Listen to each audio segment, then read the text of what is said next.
नमस्कार दोस्तों, हमारे YouTube चैनल इंडस्ट्रियल सॉल्यूशंस में आप सभी का एक बार फिर से स्वागत है। फ्रेंड्स, आज की वीडियो में हम बात करने वाले हैं BOCR मोटर प्रोटेक्शन रिले की। जी हाँ फ्रेंड्स, इस वीडियो के अंदर डिटेल में बताने वाला हूँ BOCR रिले के सभी पार्ट्स के बारे में। और सबसे ज़्यादा इंपॉर्टेंट फ्रेंड्स, इस वीडियो में सबसे इंपॉर्टेंट चीज़ जो आने वाली है आप सभी के लिए, हम जानेंगे ये D टाइम या फिर O टाइम क्या होता है और इन दोनों टाइम्स को हम किस तरह से सेट करते हैं मोटर प्रोटेक्शन के लिए। साथ ही हम ये भी जानेंगे कि लोड जो करंट रेटिंग है उसको कैसे सेट करते हैं BOCR रिले के अंदर। तो चलिए फ्रेंड, टाइम वेस्ट नहीं करते हैं और डायरेक्टली हम वीडियो के ऊपर आते हैं। फ्रेंड, जो BOCR रिले हैं इस तरह की देखने में आती हैं और कंपनीज के अंदर तो आपने से 100% देखा ही होगा अगर आप इलेक्ट्रिकल डिपार्टमेंट या फिर मेंटेनेंस डिपार्टमेंट या प्रोडक्शन डिपार्टमेंट में हैं। किसी ना किसी पैनल के अंदर मोटर प्रोटेक्शन के लिए इस तरह की रिले आपने जरूर देखी होगी। तो सबसे पहले आपको मैं बताता हूं इस रिले के सारे पार्ट्स के बारे में। उससे पहले हम जानते हैं अगर आपको रिले को ऑर्डर करना है तो आप किस तरह से ऑर्डर करेंगे। एक और चीज़ मैं बता के चलता हूं फ्रेंड, जैसे कि आप देख सकते हो इस रिले के ऊपर EOCR लिखा हुआ है और मैंने बोला था स्टार्ट में BOCR। तो बेसिकली डिफरेंस कुछ नहीं होता है। जो भी BOCR कंपनी रिले होगी ये BCH कंपनी की रहती हैं, BCH इलेक्ट्रिक, और EOCR ये आपकी स्नाइडर इलेक्ट्रिक की हैं, SCHNEIDER, स्नाइडर इलेक्ट्रिक। ये स्नाइडर बनाती है EOCR मॉडल नंबर है और जो BCH बनाती है उसका मॉडल नंबर BOCR है। देखने में कोई डिफरेंस नहीं होता इन रिलेज में। मैं आपको BOCR भी दिखा देता हूँ। ये देखिए फ्रेंड, ये BOCR कंपनी की है, देखने में सेम जैसी आपकी वो रिले है ऐसी ये रिले है, कोई डिफरेंस नहीं है। तो चलिए फ्रेंड, ये तो हमारा हो गया कंपनी की बात कि EOCR और BOCR में आप कंफ्यूज ना हो। उसके बाद मैं आपको बताने वाला हूँ कि अगर आपको ऑर्डर करनी है तो आप किस तरह से ऑर्डर करेंगे।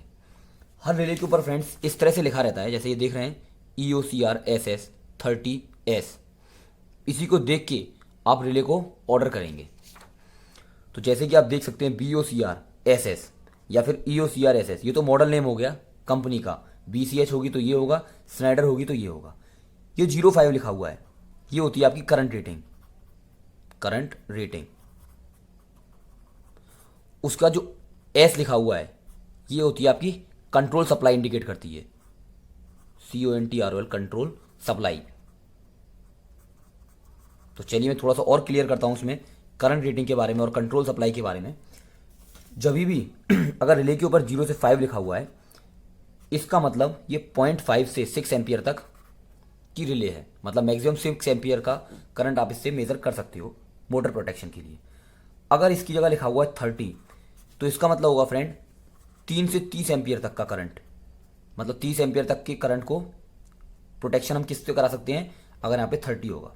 अगर यहाँ पे 60 होता है तो उस कंडीशन आता है 5 से 60 एम्पियर। ये बात तो हो गई हमारी करंट रेटिंग की। इससे ज़्यादा की भी आती हैं। अगर आपका 60 एम्पियर से ज़्यादा है उस कंडीशन में क्या करते हैं फ्रेंड्स, हम एक्सटर्नल CT का यूज़ करते हैं इस रिले के साथ। जैसे कि मैंने ये रिले दिखाया था, इसका सबसे पहला ही पार्ट होता है ये जो आप देख रहे हैं, कॉइल बनी हुई है, इनको CT बोलते हैं। तो क्या होगा, जो आपके 3 फेस होंगे उसमें से आप कोई भी RYB में से 2 फेस इसके अंदर से निकालेंगे और ये जो लोड वाला इंडिकेशन है यहाँ पे आपको पता चल जाएगा। अगर आपने सेटिंग की है 5 एम्पियर और इन CT के थ्रू 6 या 7 एम्पियर जा रहा है तो ये मोटर को ट्रिप कर देगा। आगे बताऊंगा कैसे करता है, कैसे सेट करेंगे। पहले सबसे पहला पार्ट हो चुका है हमारा CT कॉइल, ये दोनों अपनी CT हैं। फिर हम बात करते हैं S, कंट्रोल सप्लाई।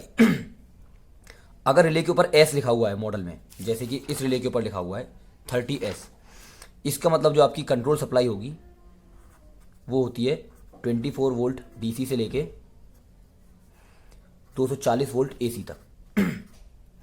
अगर W लिखा होता है S की जगह W, तो उस कंडीशन में होता है आपका 380 वोल्ट AC से लेके 440 वोल्ट AC। सेकेंड पार्ट जैसे कि आप ये देख रहे हैं A1 A2, हर जगह A1 A2 क्या होता है, कॉल सप्लाई। अगर आपका S है तो यहाँ पे आप देंगे 240 वोल्ट, मतलब सिंगल फेस सप्लाई। अगर यहाँ पे W लिखा हुआ है इसकी जगह तो आप क्या देंगे, डबल फेस, मतलब कंट्रोलिंग जो होगी इसकी डबल फेस से होगी। अब ऑर्डर किस तरह से करना है ये हमारा क्लियर हो चुका है। अब इसके में जो सबसे इंपॉर्टेंट चीज़ है D टाइम O टाइम को बाद में बताऊंगा, पहले और पार्ट्स के बारे में बता देता हूँ। ये जो 2 LED देख रहे हैं ये आपका इंडिकेटर्स होते हैं रिले के। एक PWR, तो ये पावर LED है, ये ट्रिप LED है। जैसे आप इसको सप्लाई देंगे रनिंग कंडीशन में जो पावर एलईडी है ग्रीन कलर की ब्लिंक करेगी, ब्लिंक नहीं कंटिन्यूसली जलती रहती है। जैसी ट्रिप हो जाती है मोटर तो ऑरेंज कलर की एलईडी ब्लिंक करने लगती है। सेकंड में आते हैं, हम यहाँ पे टेस्ट देख पा रहे हो, एक रीसेट देख रहे हो। अगर आपकी मोटर ट्रिप हो जाती है तो इस रीसेट वाले बटन को आप प्रेस करोगे, दोबारा से आप इसको रीसेट कर दोगे मोटर को, सॉरी रिले को।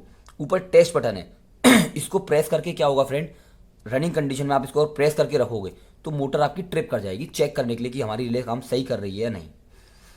ये दोनों पार्ट हो गए।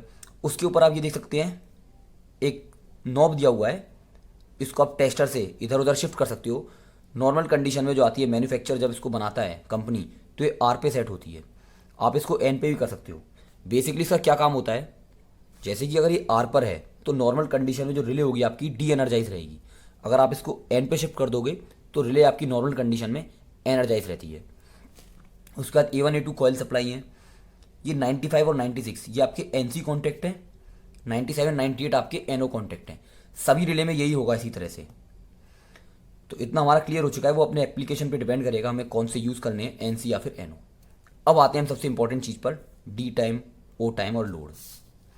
लोड तो सिंपल सी चीज़ है फ्रेंड, करंट रेटिंग वो मैंने आपको बता ही दिया है, उस पर डिपेंड करेगा आपका मॉडल पे। अगर 5 का है तो 0.5 से 6 एम्पियर तक, मतलब छोटी मोटर होगी तो आप जिसमें 6 एम्पियर से कम करंट है ये वाली रिले यूज़ कर लेना। जिसमें आपका 25 एम्पियर तक जा रहा है तो आप 30 एम्पियर वाली रिले तक का यूज़ कर सकते हो। उससे ज़्यादा आप 60 एम्पियर का। सेट कैसे करेंगे मान लीजिए आपकी कोई मोटर है, वो फुल लोड कंडीशन में 10 एम्पियर करंट ले रही है, फुली लोडेड कंडीशन में। अगर नॉर्मल ऑपरेशन की बात करूँ 7 एम्पियर लेती है, तो आप 10 पे सेट नहीं करोगे, वो तो फुल लोड है। आप इसको सेट कर दिए 8 एम्पियर के पास। जैसे ही 8 से ज़्यादा आएगा तो मोटर ट्रिप हो जाएगी।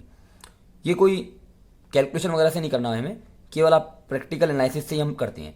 कोई मोटर है 5 एम्पियर ले रही है, आपने मल्टीमीटर से चेक किया, उसको 6 पे सेट कर दीजिए नॉर्मल ऑपरेशन पे, इससे ज़्यादा होगा तो मोटर ट्रिप कर जाएगी।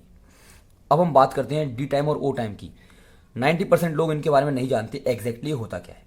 डी टाइम को हम बोलते हैं स्टार्टिंग डिले टाइम और ओ टाइम को हम बोलते हैं ओवरलोड डिले ट्रिप टाइम। तो एक्चुअली होता क्या है फ्रेंड, आप सभी लोग जानते हो जो इंडक्शन मोटर्स होती हैं, फिर जो ही मोटर होती हैं, स्टार्ट जब हम करते हैं तो ज़्यादा करंट लेती हैं। अगर स्टार डेल्टा की बात करूं तो स्टार में वो करंट ज़्यादा लेती है उस कंडीशन में क्या करते हैं, हम डी टाइम को सेट कर देंगे मान लीजिए 10 एम्पियर पे, 10 नहीं ये सेकंड में है, 10 सेकंड पे। तो स्टार्टिंग में आपकी जो मोटर है वो आपने 10 पे सेट की है, अगर मान के चलो 10 एम्पियर तक, और स्टार्टिंग वो ले रही है 15 एम्पियर। तो हमने पहले से ही उसको थोड़ा टाइम दे दिया है स्टार्टिंग कंडीशन के लिए डी टाइम के थ्रू, कि स्टार्टिंग में आपकी मोटर ट्रिप नहीं हो जाए। केवल और केवल डी टाइम का ध्यान रखना, जो काम आता है वो आपका स्टार्टिंग के टाइम में आता है। ट्रिपिंग की कंडीशन में, ओवरलोडिंग कंडीशन का कोई काम नहीं है। केवल कब जब स्टार्ट हम करते हैं तब ये हमारी मोटर को प्रोटेक्ट करती है ओवर करंट से। अब बात करते हैं ओ टाइम। नाम से आप समझ रहे हो ओवरलोड डिले ट्रिप टाइम। तो जैसे ही अगर मान लीजिए मैंने 3 सेकंड सेट कर दिया इसमें, मोटर की जो मैंने रिले सेट किया वो 5 एम्पियर 5 एम्पियर, अगर वो मोटर 7 एम्पियर करंट ले रही है, जैसे ही वो 7 एम्पियर लेगी सीटी रीड करेगी 7 एम्पियर, यहाँ पे हमने सेट किया है 3 सेकंड, तो 3 सेकंड के बाद मोटर ट्रिप हो जाएगी। ये होता है आपका ओवरलोड ट्रिप टाइम। एक बार फिर से समझ लेना, स्टार्टिंग टाइम में गलती दिक्कत हो रही होगी आपको डी टाइम में। डी टाइम केवल और केवल आपका स्टार्टिंग के टाइम में प्रोटेक्ट करता है मोटर को। जैसे ही आप मोटर को स्टार्ट करते हो, जब स्टार्ट करोगे करंट ज़्यादा लेती है इंडक्शन मोटर, तो इसको हम 10 सेकंड के आसपास सेट करके रखते हैं। 10 सेकंड तक के लिमिट में ही मोस्टली जो आपकी मोटर्स हैं वो आपकी डेल्टा में कन्वर्ट हो जाएंगी, या फिर अपना स्टार्टिंग करंट उनका रिड्यूस हो जाएगा 10 सेकंड के आसपास। ओवरलोड ट्रिप टाइम 3 से 5 सेकंड ही सेट करेंगे, ज़्यादा करेंगे तो वाइंडिंग डैमेज होने की चांस रहती हैं। 3 से 5 सेकंड हम सेट करके रखते हैं। छोटी मोटर में अगर थोड़ा बड़ी मोटर है, जर्क लोड उस पर ज़्यादा समय के लिए आता है, कुछ आपका ऐसा ऑपरेशन है, तो आप इसको 7-8 सेकंड भी सेट कर सकते हो।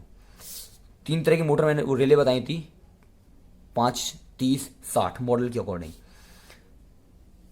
इन तीनों में जो डी टाइम होगा वो 1 से 30 सेकंड ही रहता है फ्रेंड, जैसे इसमें देख पा रहे हो 1 से 30 सेकंड, और ओवरलोड ट्रिप टाइम 1 से 10 सेकंड ही होता है। ये मॉडल के साथ मैं आपको बता रहा हूँ। तो सभी पार्ट्स मैंने आपको क्लियर कर दिए हैं। ये आपका सीटी कॉइल मैंने पहले बता ही दिया था।